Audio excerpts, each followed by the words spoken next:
Take a deep breath.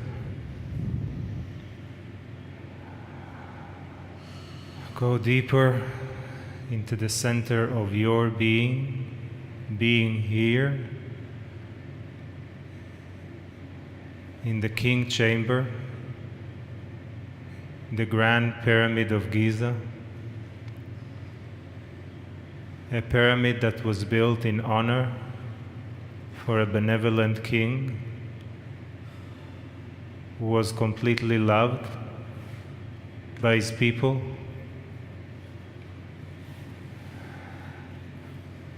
Allow yourself to feel the grandness of this space and your connection to this space right now. Breathing slowly, allowing and opening more to it.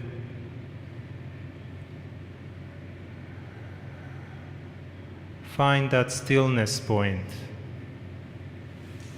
that is so flowing from you in this space. It is not difficult for us as we are intuitive. It simply comes to us.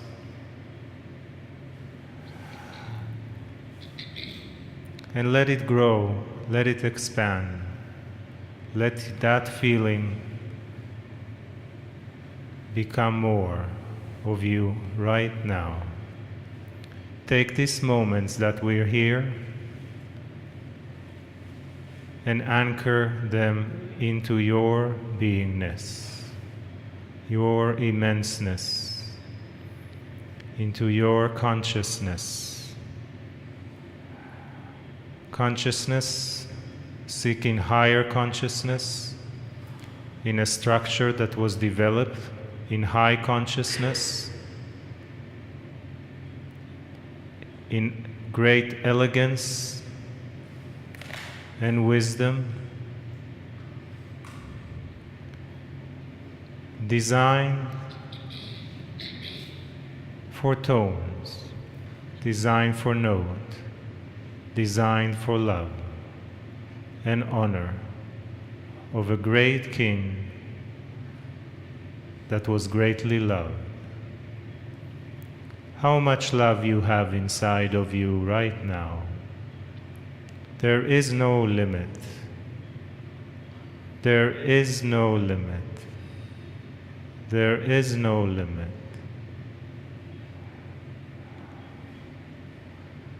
Feel the timelessness that is within you, within your soul, the eternal one that always been and always will be. As all is in a circle, all is in a circle, spiraling upwards like this pyramid. Can you see this pyramid inside of you? This structure, this elegance, may it reflect as it is your soul. Expand and merge more with it.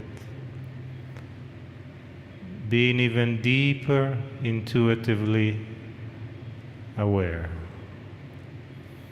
Breathe. Love yourself in this moment. Love those around you in this moment. For love is eternal. For love is what the essence of the soul is, within its all noble attributes of compassion, of appreciation, of care, of gratitude, of benevolence. This is the essence of your true being. Allow it to grow more. Right now, for you, there is no better place to be than right where you are. Anchor into this moment as the more you do that, in later times in your life, you will be able to come back and simply be as you are here now. Every group is unique,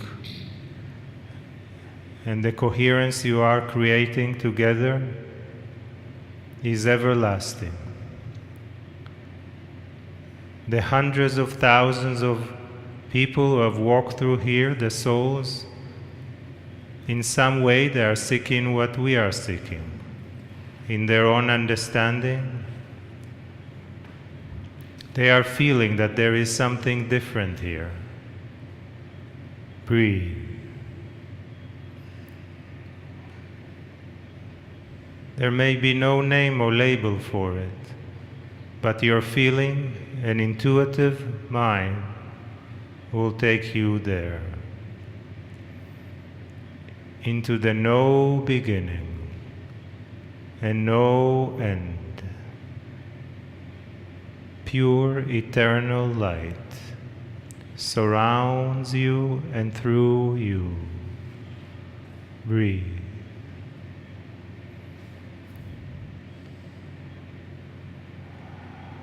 Feel the stillness. Go deeper.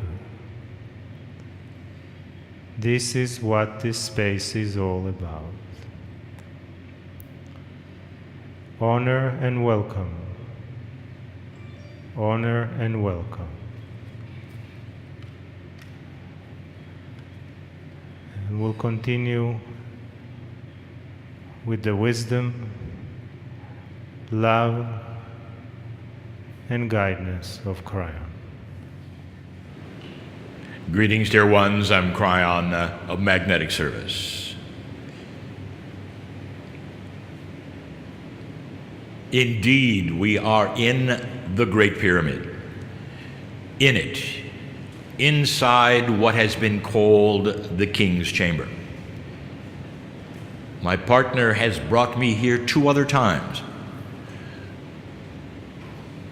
Today, he will bring me here 3 times. However, I'm going to give a message that is the same for each of the groups, so that no group is robbed from the intuition and the message that I give today.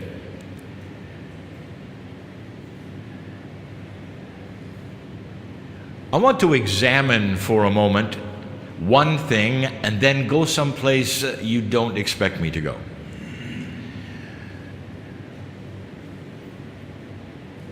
You're in a place that is popular on the planet.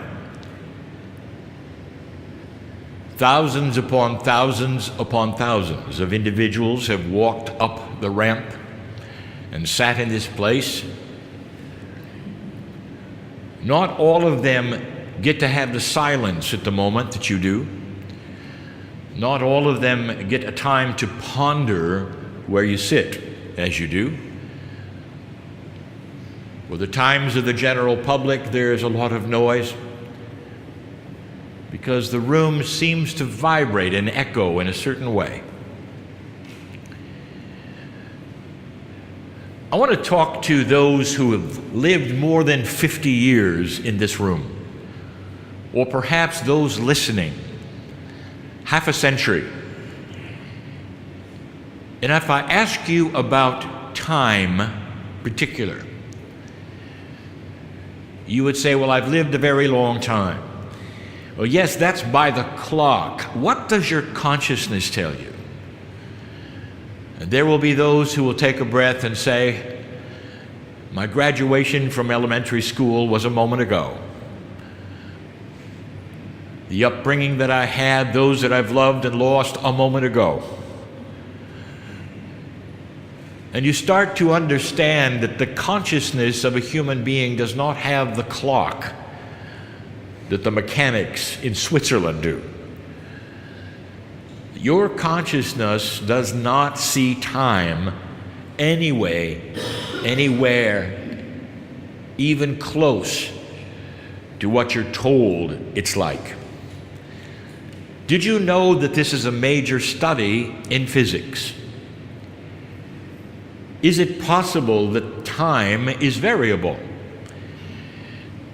Einstein proved it was. All you had to do was go fast enough, and you could slow it down for yourself. This showed suddenly that time is not absolute, and that it has intricacies that you have no idea about. But consciousness is like a time machine. You can go backwards instantly and live there, and it doesn't seem like 50 years went by. Perhaps you're a young person here. You've only had maybe 30 or less. Even then, you realize it's gone very quickly, has it not? What if, indeed, time is something that exists all in one place, or in some kind of a circle that goes around and around just like a clock does? And yet, as you stand in the middle of the clock, it's different, isn't it? Did you know that the Large Hadron Collector, that giant apparatus that spins up atomic structure and looks at the protons, that they are looking for a time particle? They are convinced at atomic structure that at that level of the atom, part of it has time within it. It has to. For that is part of the rules of how vibration works. But if you find where that is and what it is, perhaps you can even manipulate it. Now, would it shock you to know that in Egypt they experimented with time? And you might say, how is this possible? Without the highest of technologies, without knowing about atomic structure. Dear ones, let me ask your consciousness, did you have to know about atomic structure to realize that time has gone quickly in your life? Very clever experiments to determine whether time was something physical. Perhaps you will uncover those experiments and actually recognize what they were doing, and if you do, you might have then a greater appreciation than ever of who they were, what they were able to do and accomplish with base 12 math, and so much intuition about how the universe really worked. I want to do something now in reverence. And there's not those who would do this very often. Of those hundreds of thousands who will come through here, very few will do what we're about to do.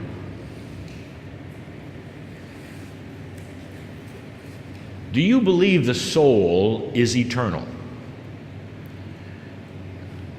It is, and most of you would agree.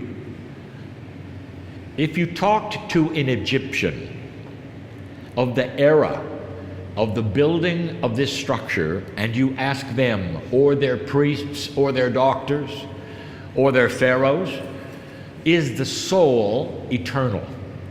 They would look at you and they would say, this is what everything we do is about. Yes. For you spend a little time on the planet and you all go to an afterlife. And that afterlife is painted so closely to what today, when you ask certain of those people in any kind of belief system, what's it like on the other side when you die? They will say, it is heaven. There is beauty. You never age. This is intuitive, dear ones. Every single human being on the planet ponders this. It's built in for you to understand that the soul is eternal. Your body is not. but the soul continues. And that is what this is about. The structure is about. The sarcophagus behind me is about. It has to do with an eternal soul. Now, this is not mythology, this is spiritual reality. Therefore, as you sit here in this year of 2019, you believe it as well. So let's take advantage of what you believe and test it. The one who was in the sarcophagus for a while, and his body laid there, is he still around? And you would say, well, not in body, but his soul is somewhere. Of course, the mystery of multidimensional things is there's no place or location outside of three-dimensional thinking.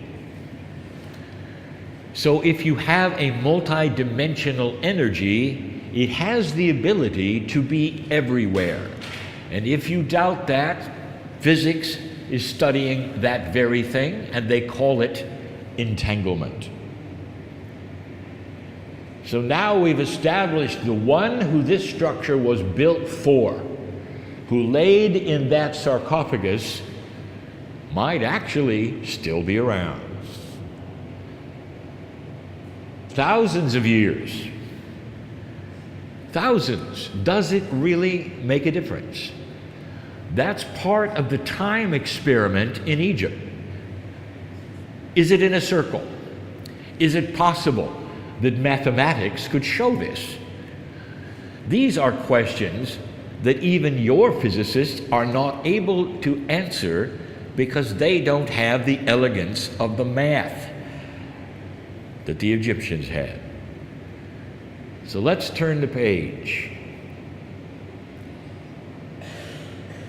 I want to call in the king. Now you'll say, well, who is that? This is the king's chamber. And you'll say, well, that was the pharaoh. Now, pharaoh, as you all know, means something else. It's not really a name.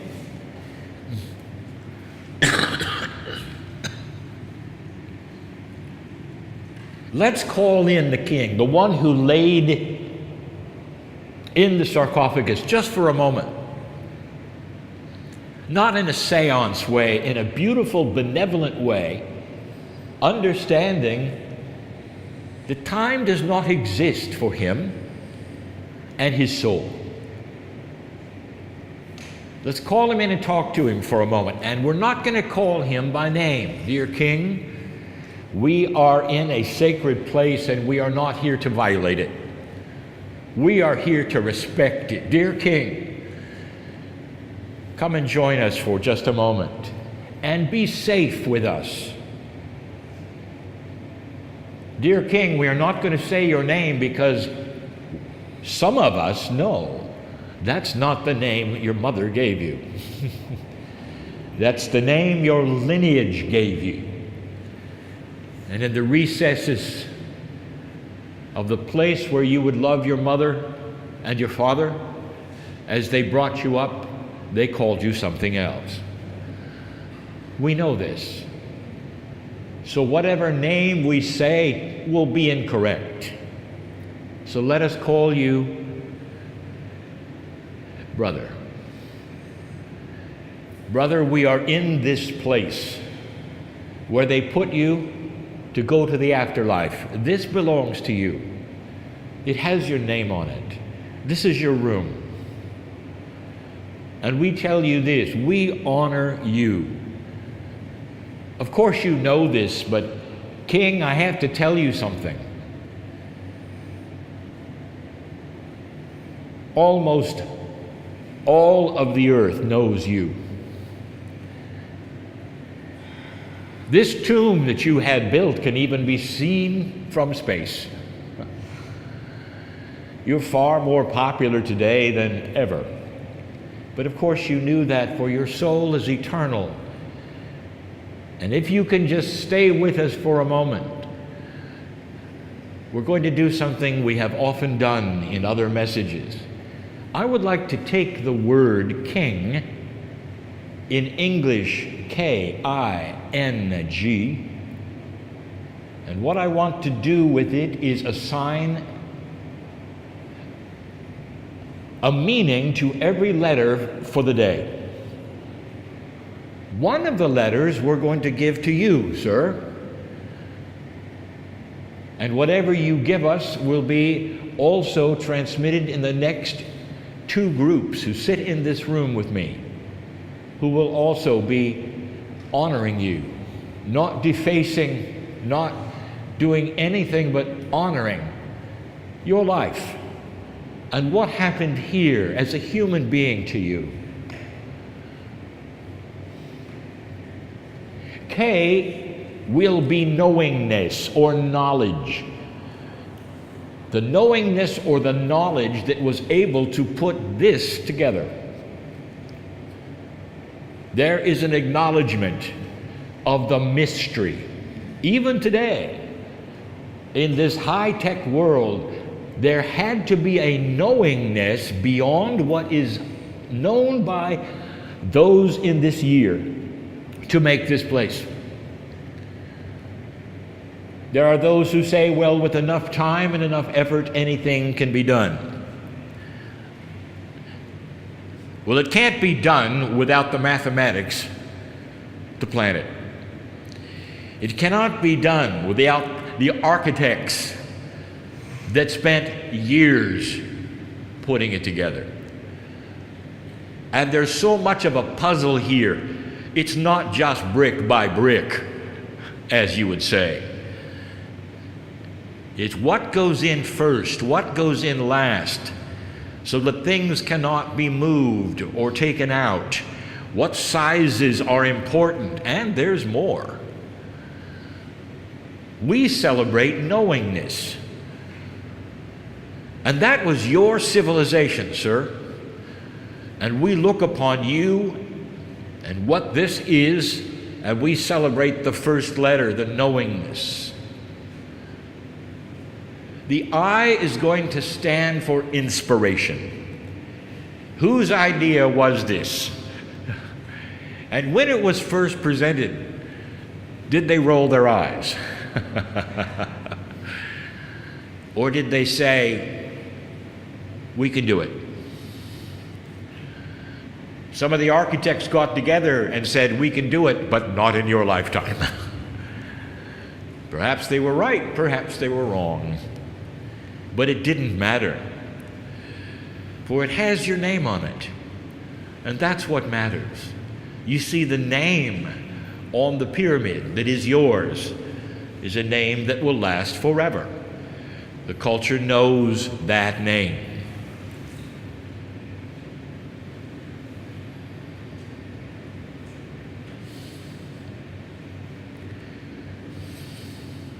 We're going to let you supply the next meaning of the letter. What is it you want us to know about N?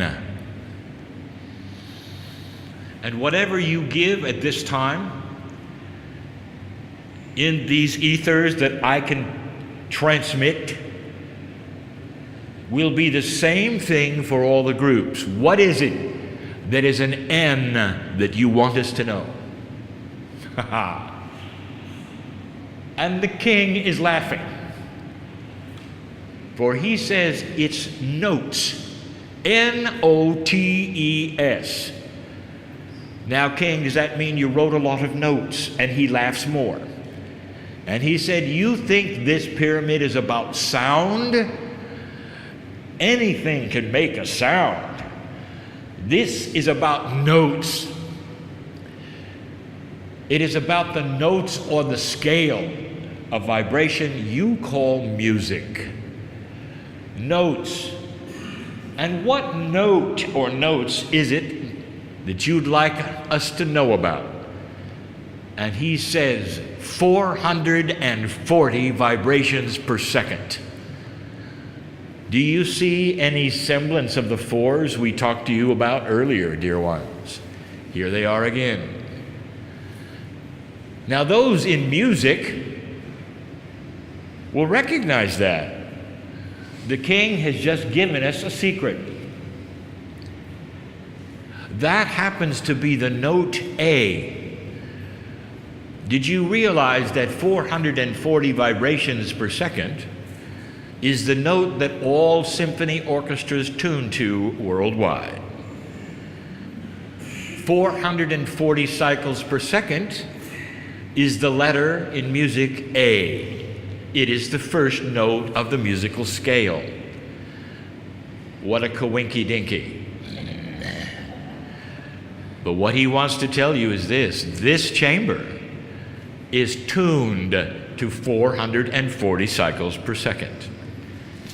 And if you insert that tone in a pure fashion with an oscillator amplified in this room, it will double and triple itself, or what they say, resonate, higher than the other vibrations. For this room is designed for 440 cycles. But it doesn't stop there. The king wants to tell you that perhaps you've missed something, that the sarcophagi that you have removed and taken to the museums also all resound at 440 cycles per second. That is something that every single designer in Egypt knows who builds these things. They must resonate. Interestingly enough, the tombs of the bulls do not. That is for a whole nother purpose. It does not have a human inside. It has a God inside. The human temples have protocol, and one of them is notes, sounds. And if you find the resonant frequencies of several of the chambers, the numbers will tell you a great deal about what they're for. That was N. Thank you, sir. G will be for grandness and greatness. The king you have allowed this planet to see. We honor you. We want to be some of the few who will come here and say, job well done in your life and what you accomplished and what you did as a human being in a culture that you helped control and work with, as did your fathers and your sons. We are not speaking of the consciousness that might have been here or your works, but how you got through it as a human, and how you felt with the death of friends, and how you dealt with the things and the uncertainties and the issues of the day. And when it was done, you laid in a little place behind me. We recognize that. We salute you, sir. This is your place. This is your final resting place. And we are inside it. And we are so pleased that you have allowed us to be here in peace and in quietness and in love. One human to another through a vastness of time which was yesterday. Ponder these things, dear ones, of what time might really mean or not mean. Let the things you see in the next weeks come alive. When you see the transcriptions on the walls, think of the transcriber. The transcriber is not always simply an artist. Many times they are poets in their own way, in their own day, giving you information that will tell about their lives and what it was like to live. This is the message of the day, and this is the one that will be repeated 2 more times in this chamber, in this day, so that no attendee of this conference will miss any of this. And so it is.